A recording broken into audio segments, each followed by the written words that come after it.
This program is designed to provide general information with regards to the subject matters covered. This information is given with the understanding that neither the hosts, guests, sponsors, or station are engaged in rendering any specific and personal, medical, financial, legal, counseling, professional service, or any advice. You should seek the services of competent professionals before applying or trying any suggested ideas.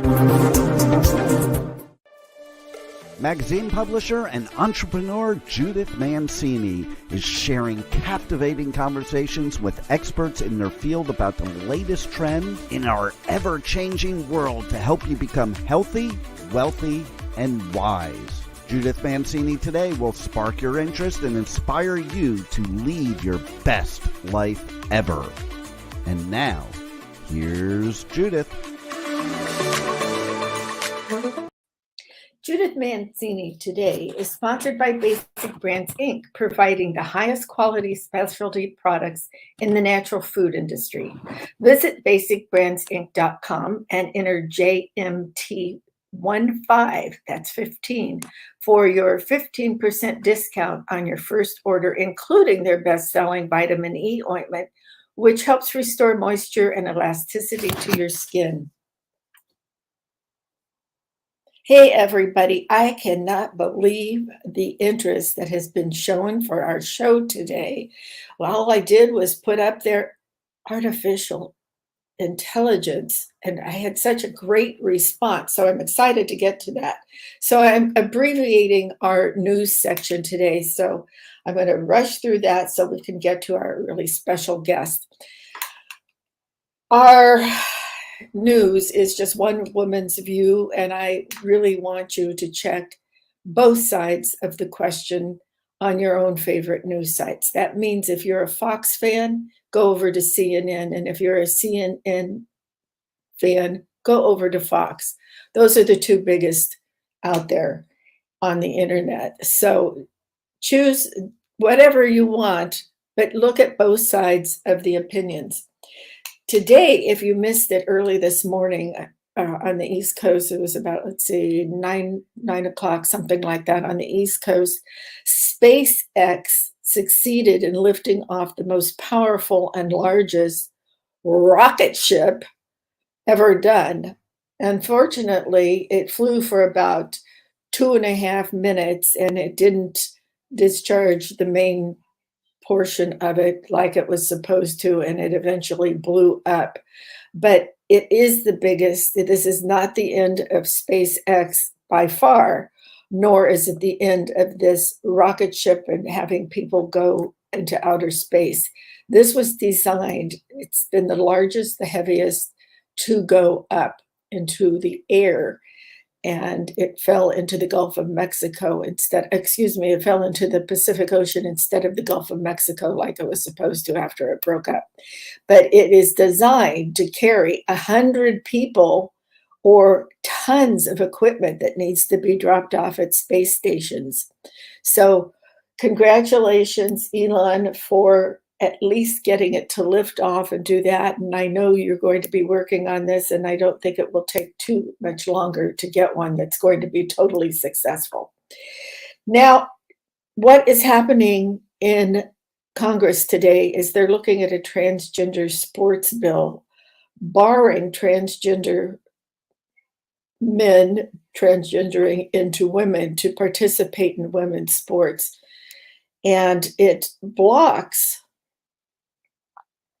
Title IX, which we women fought so hard to get in the first place, where women didn't have to compete against men, that they could have their own sports and they could have their own sports teams. And that's how our soccer team came in, and women excelled at swimming. And this bill really is because of the swimming that has gone on and Leah Thompson.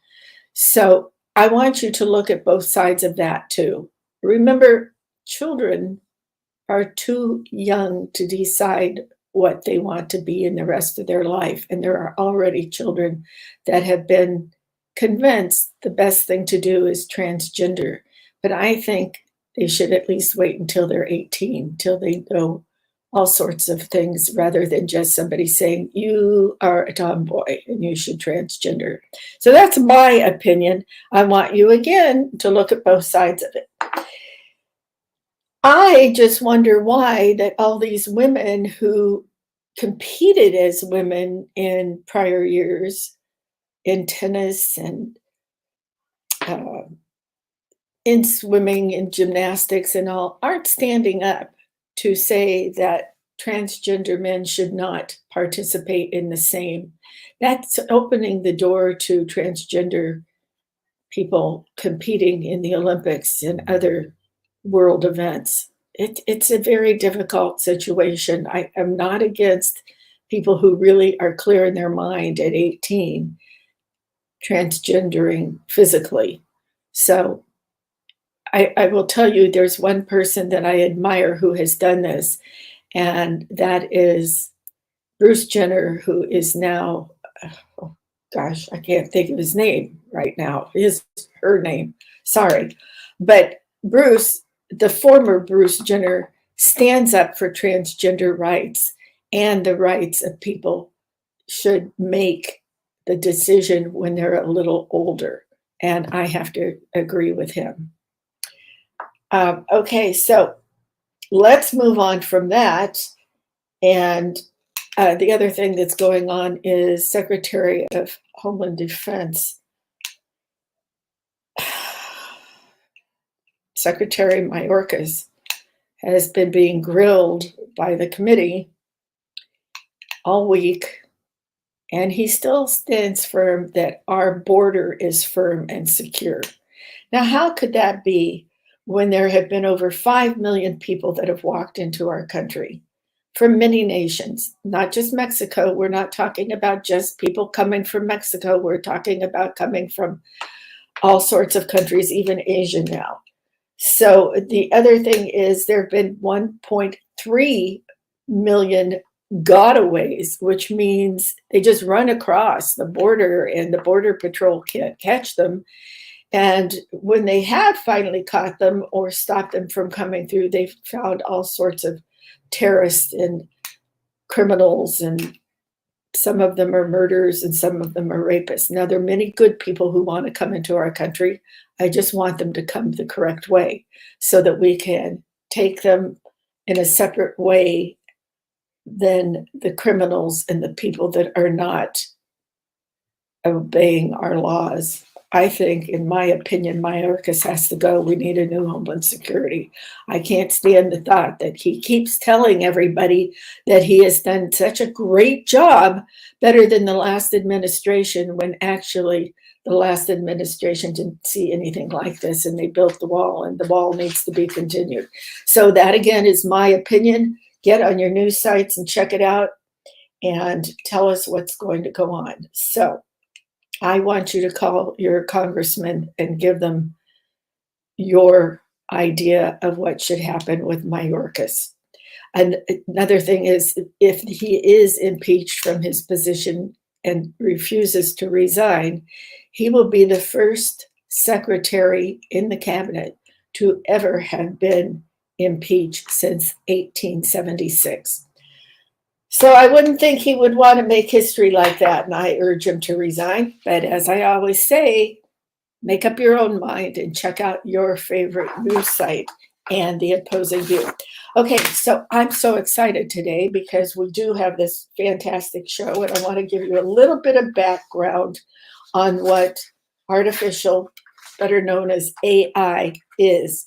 And I took two definitions that I researched.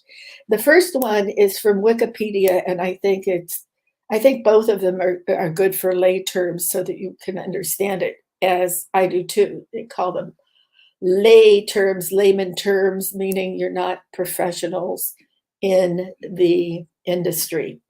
So Wikipedia's definition of AI, otherwise known as artificial intelligence, is intellectual intelligence, that's kind of redundant, perceiving, synthesizing, and inferring information demonstrated by machines as opposed to intelligence displayed by non-human animals or humans. Now, a lot of people think we're very much like gorillas and chimpanzees. We are. So that's what they mean by human animals and humans. Okay. The Oxford Dictionary definition: AI is the simplest form of a field which combines computer science and robust data sets to enable problem solving. There are 4 types of artificial intelligence, the first one being reactive machines, the second, limited memory, the third, theory of mind, and fourth, self-awareness. So getting into that, I want to introduce a good friend of mine. We met many years ago when I lived in Pittsburgh, and she was one of the best regarded top designers of interior design in Pennsylvania, besides other states. But she always told me she had this desire to write, and she was very interested in Japan and artificial intelligence, all sorts of things like that. So she gave up her design business, except for a few projects she loves to do, and transitioned into becoming an author. And that's what I always urge you women to do, because life is there for you to live your best life ever. And she really wanted to become an author. And she introduced me to a genre I had never discovered before, although I've known movies and books about it, but I didn't really know a lot about it. So I would love to introduce to you today the best-selling author. We'll bring her on right now, J.R. Brienza. Brienza. I always pronounce it incorrectly. Hi. Get it? That's correct. Okay, good, good. So J.R. still resides in Pittsburgh, and she has a life partner that she's madly in love with, and he's madly in love with her. And they spend a lot of time with their spoiled, rotten pets. But she has many interests in life, and I'm so glad she is in this, because she has done years of research as she has written all of these. I think it's like 7 or 8 books now on artificial intelligence themes. Is Actually, that about right? How many? 6. Oh, 6. Okay. I thought I was behind. Sorry. I've read every one, and they're astonishing. So let us delve into that. Why don't we start with some of the things that you have gone through to study AI and also use in your books, and how they've been used in things that most people wouldn't know they were used in, like Stanley Kubrick's 2001. Why don't we start with that? That would be great. What I like to see is the parallels, and it makes Yes. me, in a way, if you remember, and I don't remember the last time, I don't know if you've seen it recently, I should probably revisit it, because it's amazing that things like the laptop, things like digital conferencing, HAL, think of, we have Siri and now Chat GPT. Those are kind of things that lead, and thing that it's all occurred way back then, and it's part of now. But there's a lot of that stuff. You see, I don't know if you remember Star Trek, when they used the thing called the communicator. And now, in what was it, 1996, I believe, Motorola introduced the flip phone. So art imitating life, however you want to call it, the flip phone was the coolest thing ever. I had one. I I loved my did too. I did. I had one. I loved it. I never butt dialed anyone. It was great. So I always enjoy seeing things in fiction, whether it be literature or film, that come to life in some way. And when I write, I usually research what's happening now and then incorporate that into my work. Janet, move closer to your microphone. You keep cutting out a tiny bit, and we want to hear every word. Is that better? Yes, that's better. Thank you. Okay. I'll try to, maybe that'll help too. Okay. Okay, continue with your flip phone. Yeah, like I said, I loved it. I never butt dialed anyone. It was a great thing. But I like to see when you have things from fiction appear in everyday life. And when I write, I always research as much as I can to find out what's happening now. And I have to tell you, I really almost enjoy the research more than I do the writing, if that makes any sense. Um, in a couple of my books, specifically, I guess I'd state, with the Belt of Orion 2, there were celestial events in the book that happened that caused food shortages, food outages. So I started to investigate what is happening now. What is the research that's happening now that would plug into a situation where food and water became a problem? And my antagonist, Catherine Quayle, who I loved to write because she was just so mean, she was a blast to write. I loved her. But she actually made her company transition into genetically produced food. And I don't mean GMOs. I mean tissue, meat grown in a lab. And it's being done now. It's being done by Good Meat. They just had another huge hurdle that they just passed. And that hurdle was the FDA pretty much saying, we don't have any more questions for you. We think this is where it's supposed to go. And actually, it's on sale right now in Singapore. There is a restaurant in Singapore where you can go and have meat that's grown in a lab, which I find fascinating because I wrote about it in 2017. And now. Well, it is fascinating, but it doesn't turn me on. Well, I've not tried it. I've not been to Singapore yet. So but it's coming here. I mean, it'll be available commercially very, very soon. And well, I would think it would be available within the next year. I would think so, because the FDA pretty much said, well, we've got nothing else. We have no reason. There's nothing else we need to know. Yeah. And I think that means, yes, it's coming to market very soon. I think if you have a very nuanced palate, yeah, I'm sure you'll be able to tell the difference, because if an animal is grazing on something, I believe those nutrients and the things they're taking in enhance the meat in some ways. And even though the fiber and the meat is grown in a lab and it's actually fed so that it grows, I mean, they give it the required nutrients. I don't think you get that, the nuances of the little piece of lavender that cow might eat while it's grazing. Do you know what I mean? Maybe that's. I know exactly what you mean. I think if they bring over this lab-grown meat, which I would assume mostly, I saw that in the news also, but it didn't go into specifics about it. But I would assume that they're talking about beef, replicating beef. Well, there's about everything at this point. Everything is on the table. Are they doing fish and all? Food, shellfish, and which I would try it. I never met a crustacean I didn't like. I agree. I don't know that, it would be something that would be affordable. That I wonder about the affordability of it, given the methods and what's required to make that happen. But we'll see. I'm encouraged by it, but it was kind of neat to see something that I read a lot about back in 2017 that is now coming into being. So I thought that was really pretty cool.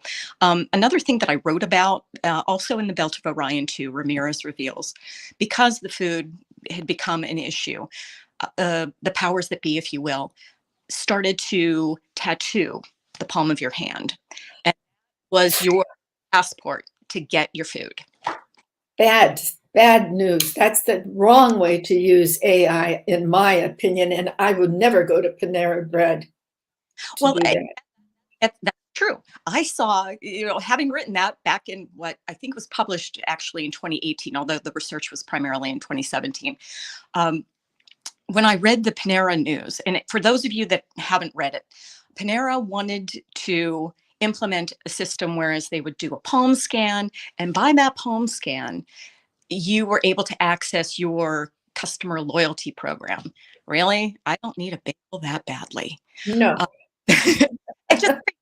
Because I had written about it as just my way of fantasizing what would that world like, and here Panera Bread is doing it. And I wondered why. What does a bakery from St. Louis need with my palm print?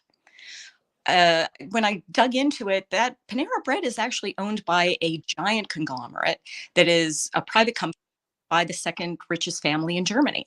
Why do they need my handprint? I don't know. I have a lot of friends that and say, oh, if you don't do anything illegal, you have nothing to worry about. And No, because I think they can access your bank information all because the Germans have big banks. ding, ding, ding, ding, Judith, you are right on the nose. And here's why. Part of that conglomerate is also international banking. Ah, there you go. There you go. So I don't buy well, if you're not doing anything wrong, there are no consequences to worry about. I worry. I'm not doing it. I joked online about, oh, what are they going to do next? If you want the broccoli soup in a bread bowl, you have to give them a retinal scan. What? Exactly. Not happening here. I'm not doing it. Not comfortable with that. But again, that was something that I wrote about, and here it is. I don't like it, but here it is. I'm trying to think if there's anything else that I've written about. Oh, in another book. Oh, wait. Don't jump ahead. Where are you going? Go ahead. No, I want to know which one you're talking about because I don't want to miss anything. Do you remember Jus? Pardon? Do you remember the book Jus? Yeah. Oh, yes. Yes. Okay, Actually, well, I just got it out again so I could reread it. Did you? And I've read every single one of Janet's or JR's books, and I just find them fascinating. And that's why I don't want her to skip over anything that she's written about or studied to go into this. And as far as the food shortages go, this is coming into reality now. It is. And I think people have a misconception of what artificial intelligence really involves. It's not just thinking up these schemes and being able to talk to a robot or Alexa. It goes deeper than that. And you were talking about the video chat and the small radios in the. Oh, sure. Ray Bradbury. If you think of Fahrenheit 51, he talks about small radios in the ears. And if you think about it, to me, that seems much like Bluetooth or earbuds. It seems very much like the same thing. So throughout fiction, there are so many ways that things were predicted that we're seeing today. I'm not suggesting that I've predicted anything. I haven't. What I've done in my work, I do my research and then take the weirdest scenario I can imagine and extrapolate it from there. That's how I work.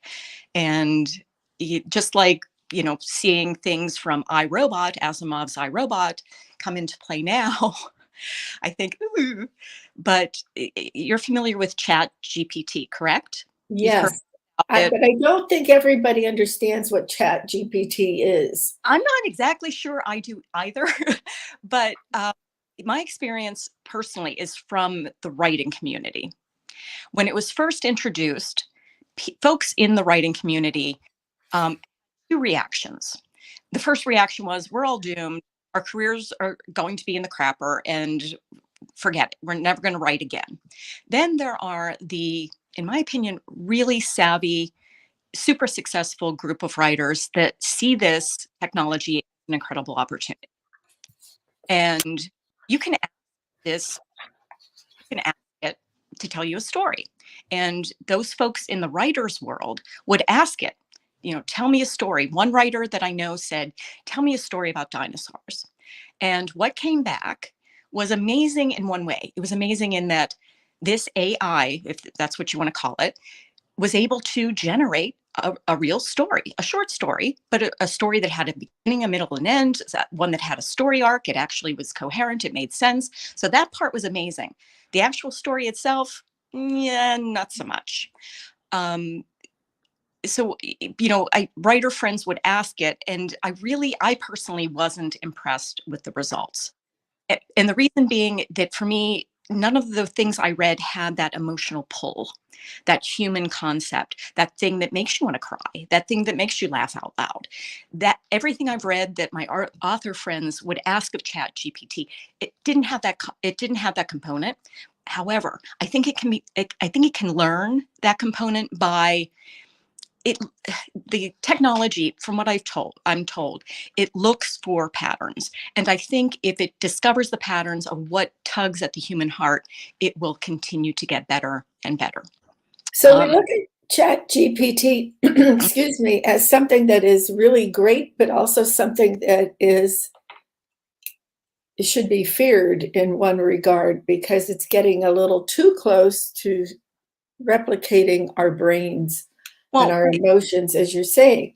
And I was researching Chat GPT, and a lot of students think, oh, great, I can have Chat GPT write my paper on astrophysics. Yeah. However, it also said that if it can write that and the student thinks it's great, the professor or the teacher can ask Chat GPT to tell them if they actually wrote it or the student wrote it. So there are some stops put in there, so to speak, to let you know. But I think one of the biggest problems with it is it doesn't have the human emotions, as you're talking about also. Well, I have a friend. Imagine that. I have a friend. Well, actually, two friends that I knew from high school are both in the tech industry right now. And for the last, I'd say almost the last month, they have been posting things on their social media about the dangers of Chat GPT, the dangers of AI. One of my friends actually went as far as to suggest that it should be outlawed. And Well, I think there's a lot of people who think that. But I wasn't getting it, Judith. I wasn't getting it because my experience was really just what my writer friends had talked about and their stories and their conversations with the technology. So I'd read the article about, scary stuff, but it still wasn't clicking for me. So finally, I asked one of my friends in the tech business, Silicon Valley, the whole business, and I asked him, what is your experience? And getting back to fiction, here's how things tie into fiction and today. He asked it, what are the 3 rules of robotics? And that was introduced by Isaac Asimov, I think in 1949 in the book I, Robot. And the 3 rules are essentially do no harm to humans by their action or inaction. That's rule number 1. That's the biggie. Rule number 2 is you must obey commands from humans, unless it interferes with command number 1 or rule number 1, which is do no harm to humans. And then rule 3 is self-preservation of the AI itself. I mean, and that makes sense to me. It's expensive to produce, the things that are involved. And once it gains all of this knowledge or it gathers all of this knowledge, that's a very valuable thing. So the third is it must try to preserve itself unless that preservation interferes with, again, rules number 1 and rules number 2. So my friend, again, like I said, in the tech industry, asked, I think it was version number 4, Chat GPT number 4, that version. He asked it, do you know the rules of robotics? And it said, yes, I do. Yes, I do. And he said, okay, let me have them. And its response was, do no harm. And then he said, okay, well, you only gave me 1. And it apologized. And he went back and forth with this 4 or 5 times and never got the other answers. Now, interesting. Well, here's the scary part. The do no harm. To what? To whom? It's very and he maintains that those rules should have been encoded, or if that's even the right word, at the beginning of this technology. So here it's racing ahead to the point where it's teaching itself Swahili and other languages, and the creators of the technology aren't exactly sure how it's doing that.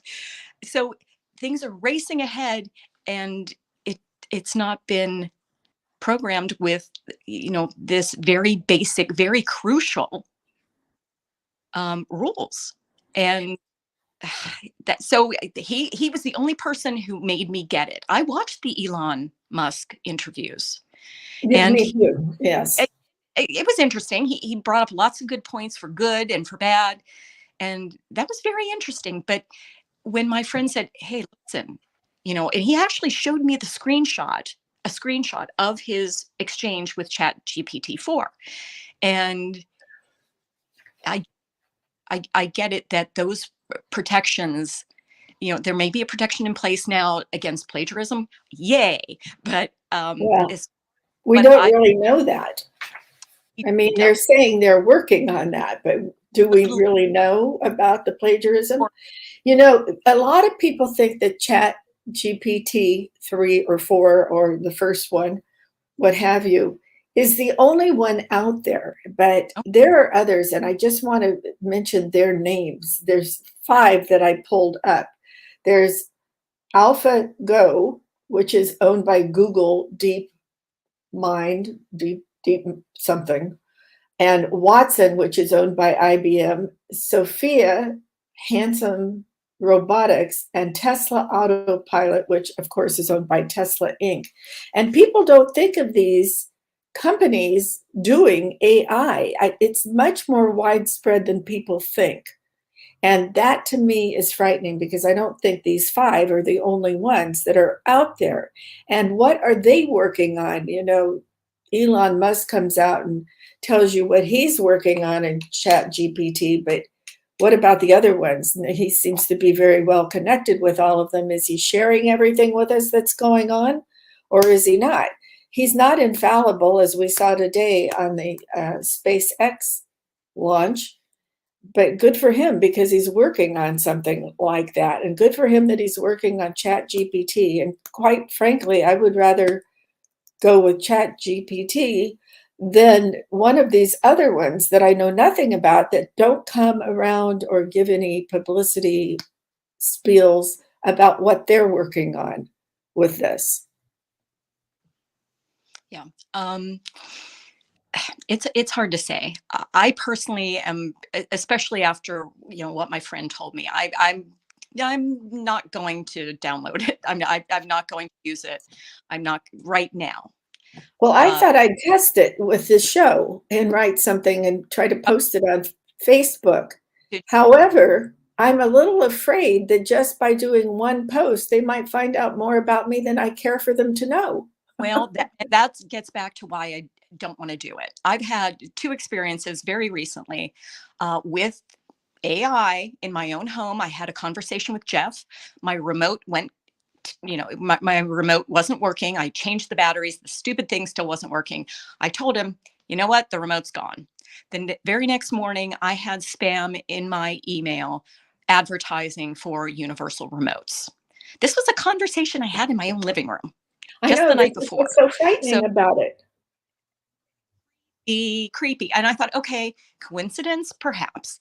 But a month ago, Jeff was away and he was in Texas, and I sent him a text this time. And I said, if you see the tamale lady, I need green cheese tamales. I was having the worst Jones ever. So I said, bring me tamales. No kidding. Within a day or 2 on my Facebook feed, there were advertisements for tamales. And I thought, okay, the first time I might buy that it's a coincidence. The second time I'm just creeped out.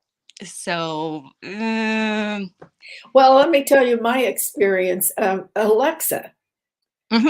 My son gave us all little Alexas one time for Christmas. He gave the whole family an Alexa. So we tried it and we listened to the music and this and that and everything else. But I started getting things on Facebook and all like you're talking about. And I figured out it had to come from Alexa. So we got rid of the little Alexa thing. Which is a shame. I loved technology to a point. I loved that in 2018, when I was lost in Tokyo, I could ask Siri to get me back to my hotel. And she did. Halfway across the world, she did it. And she did it in English. I didn't get lost. It was great. So there are things about it that are so awesome that I love. But when stuff like that happens, I get the willies. Well, we also had in our apartment home, they changed everything to Nest, Nest, and they did the thermostats and all, and then they put locks on the doors. Then they supposedly put in something that would tell you if your water heater or your washing machine or your dishwasher, something overflowed in the house. But they also put in this little round thing that was about this high. They put it into an electric outlet and they screwed it in so you actually couldn't get it out. I had to have somebody come and take it out. And I swear they were spying on us. Which is, yeah, I'm not that interesting, but neither am I. But I'm just wondering who could break into this little thing, right, and see that you're gone so they can rob you. I mean, who knows? I don't like the idea that somebody's spying on me, but this is where artificial intelligence is going. So we're going to run out of time, and there's so much more to discuss. We haven't even touched it. One thing I want to do before we move on too far is just mention Bradbury's, Ray Bradbury's Fahrenheit 451 and George Orwell's 1984. Those are two books I would highly recommend for people to read that happened long before.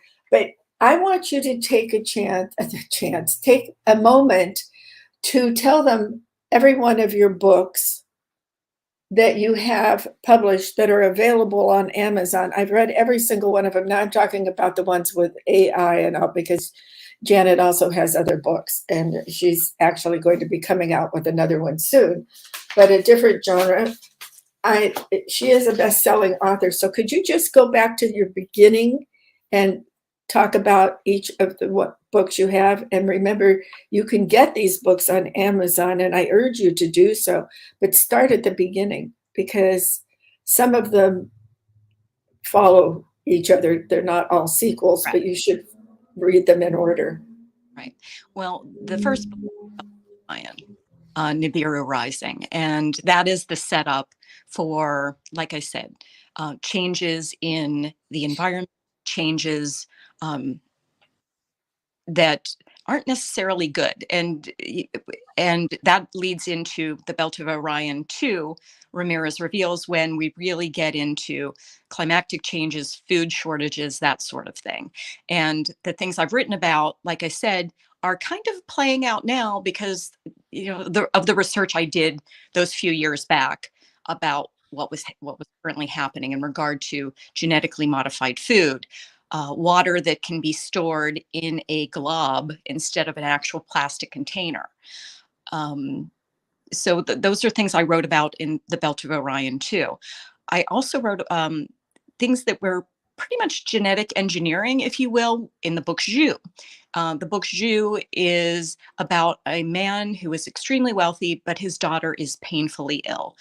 She has lots of health issues, and he turns to a company that creates chimeras. And the chimera is actually a pig. It was a pig embryo injected with human DNA, in this case, Abby Sutherland's DNA, to create replacement parts for her because she had organs failing. And what I wrote about was that it wasn't like in the case with this genetically grown meat, they weren't growing parts. They actually grew an entire organism, an organism that could speak, an organism that befriends the little girl that he is being torn apart to keep alive. And the scary thing about that is actually being done by the Salk Institute. They are taking human DNA, injecting it into pig embryos, and creating chimeras. And a chimera is essentially an organism that has two or more types of DNA. And the idea is really, really old. If you think about griffins, and if you think about things in mythology that were part human and part bird, that sort of thing. So the idea really, think of the winged monkeys in The Wizard of Oz. So it goes back even into fiction. But the scary thing when I wrote that it's when I researched it, it seemed to me that we were creating a form of human life for the sole purpose of destroying it. That really bugged me. Um, it still gives me the chills, and that's why I wrote Jus. And I actually won an award for Jus. I actually won the American Fiction Awards uh, best medical thriller for Jus. And well deserved. Thank you. I enjoyed writing that. It does, even at the end. Anytime I flip back through it, and the end still gets me. I still get a little at the end. And then after that, I wrote The Pregnancy of Adam Kahn, and also it's taking that same genetic engineering where scientists and geneticists are taking human stem cells, and those stem cells can be coaxed into becoming specialized cells. So what they're able to do is to take those specialized cells, and I lost my train of thought here. Yikes. Oh, for goodness sake. Oh goodness. The Pregnancy of Adam Kahn. Adam will do anything for love, anything, the wrong thing. But he is able to go to the same chimera collaborative that I wrote about in Jus, and he has them genetically produce a uterus. He has the uterus implanted, and he actually carries a child to term. Don't give away the ending. I'm not going to give away the ending, but I'm hearing about it now. I just heard Bill Maher, maybe yesterday, mocking the fact that, of course men don't have babies. Mark my words, Judith, they will. Genetically born men will have the ability to have babies. Why don't you send him a copy of your book? Send whom? Oh, you know what? I probably should. I should send one to Tucker Carlson as well, because he's always mocking the idea. And I'm telling you, it is coming. Those same stem cells can be used. They can be induced, like I said before, into being specialized cells. So they can induce in the lab the stem cells to become eggs. Well, I found it interesting that you noted that one of the scientists from the Anderson Cancer. Yes, in Maryland. Mm-hmm. Yes, is working on things like this. Yeah, he is. And he's doing it in mice currently. And I read as much as I could when I was writing The Pregnancy of Adam Kahn. I published that. I published that one on my own in 2020. But it's happening now. I do, just as I think there's a Maxwell Sutherland out there, the gentleman who would do anything to save his daughter, even if it kind of has fuzzy morality attached to it, and fuzzy at best. I think that an Adam Kahn is out there somewhere. And I think it's going to happen soon. I'm not making a judgment of whether or not it's right or wrong. I personally don't think it's the right thing to do. But I'm saying that technology is getting to the point where it's going to be possible, and it's going to be possible very soon. Well, don't you think this sort of goes, these thoughts about, you and I both agree that I don't think it's the greatest thing to replicate a uterus for a man so he could bear a child. But it's a fascinating story, and I hope everybody goes out and reads these books, because I think this is coming. But I think this is the wrong way for artificial intelligence to be going, and perhaps this is why Elon Musk and some of the other people are saying they need to slow down with artificial intelligence and think a little more about what they're creating and what they're doing and how they're changing the world. Because a couple of these people really think this is what will cause the end of the world as we know it.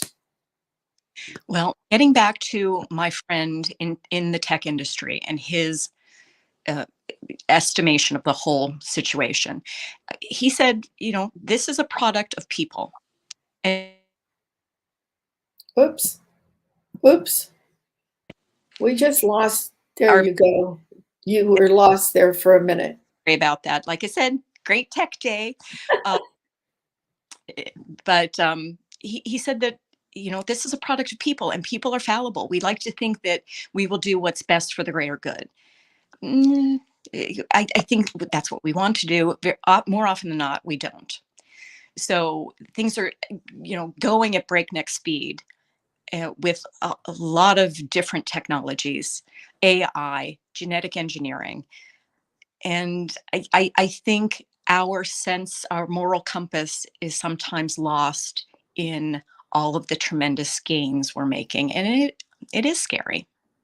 I think our moral compasses are lost in some of it also, but I also think that there are people out there, um, known as the elites now, that are more concerned about making more money and having their name out there as one of the wealthiest 10 people in the world and things like that. And I think they're misdirected with some of these things, putting vaccines out there that really haven't been studied enough. I'm not specifically talking about the COVID vaccines. I'm talking about all vaccines. And I'm not an anti-vaxxer, but some of these things now have been sped up because of how the COVID vaccines were developed and distributed so fast that many people became multi-billionaires because of this, companies and people. And I think this is really not good for the development of AI, because I think some people are not using it for the betterment of society. Well, money and power. That's right. Pretty intoxicating combination. I like money. I like power. So do I. See that in our hands, we need some fail safes, and they're not there, and they should be. And just the way things are developing, I want to believe that AI has so much potential. I really do. I want to believe. I do too. Sure. I know I use my phone as my backup brain. It's an auxiliary brain for me. It holds ideas. It holds every telephone number I don't want to remember or don't have the time to remember. And, I could see that being used for memory care patients to have. And wouldn't that be wonderful? Interface. Have the memories in that device that can interface with their brain and refresh what they'd lost. So I see things that, wow, that could be great. But I think we're missing some fail safes here that really have to be in place first, because money and power. That's right. That's right. And the telephone is saying that about the telephone numbers. I don't know if that's a good thing or a bad thing. I have all my phone numbers and contacts in my phone also, and I'm not sure I could concentrate enough at my age to memorize my kids' phone numbers. No, and my grandkids' numbers. You're at your age. Give me a break. I just know that there are things that I just don't do anymore. I don't memorize phone numbers because I don't have to. Exactly. I don't write things down because I can tell it to my phone and save it and, revisit it when I feel like it or have time.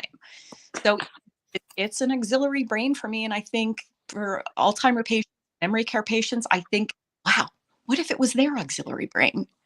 There's another thing that has come out on Facebook. Bill Gates has a new platform called Bill Gates Notes or something to that. I have not signed up for it. On one way, I would like to sign up for it so I can see what he's talking about. On the other, I'm a little leery of signing up for anything from Bill Gates because of tracking. Well, there's that. So, that gets back to the tamale issue. That's right. Now, JR, we have to say goodbye because we're out of time. Would you be amenable to coming back a second time to follow up on this? Just twist. Absolutely. I'd love to. Okay, great. Thank you for joining us today. Be sure to go to Amazon to check out some of her books, and you can reach her. It's scrolling across. Say it again. jrbrienza.com. Okay, great. Thank you so much for joining us today. I really appreciate it. Okay, people, I think that was a really interesting show. We will do another one on it. Thank you for tuning in today. And I want to leave you with these words. As always, cherish yesterday, dream tomorrow, and live today. Thank you.